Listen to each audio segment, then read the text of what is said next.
Halo, dobar dan, ja sam Elite. Danas ću vam pokazati kako da napravite vatromet. Pratite me i vidjet ćete. Ovako, ovdje su stvari koje nam trebaju. Kao prvo treba vam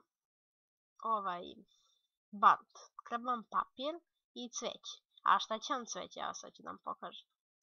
Uzmete prvo sve to lepo kod sebe. Onda cveće, šta će vam cveće? Baš se pitate da napravite malo ovog pigmenta, da ga imate. Onda se pitate šta će vam pigment? Pa da napravite boju vatrometa, zato što vatromet neće se vidjeti ako nema boju. Kao prvo, ako uzmete ovako, ovako i ovako. Jo, izvinjam se. Ovako se pravi.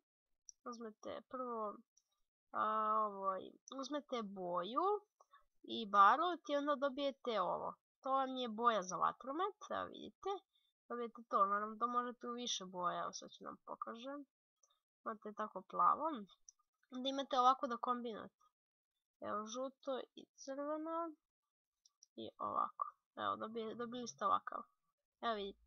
Onda uzmete ovako. I evo vam ga vatromet. Evo ja da napravim još jedan. Ovo je plavi. Sad gledajte u nebo. Kako ja puštam vatromet.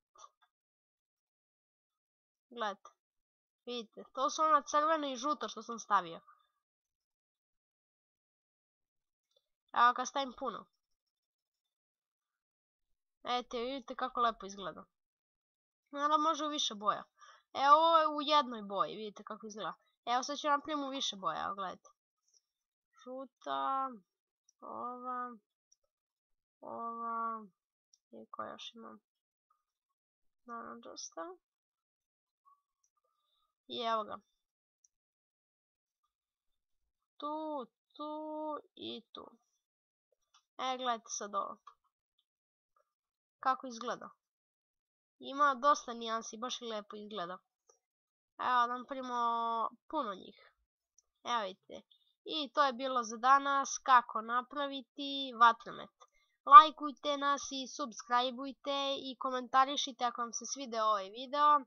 Zbogom i vidimo se kasnije.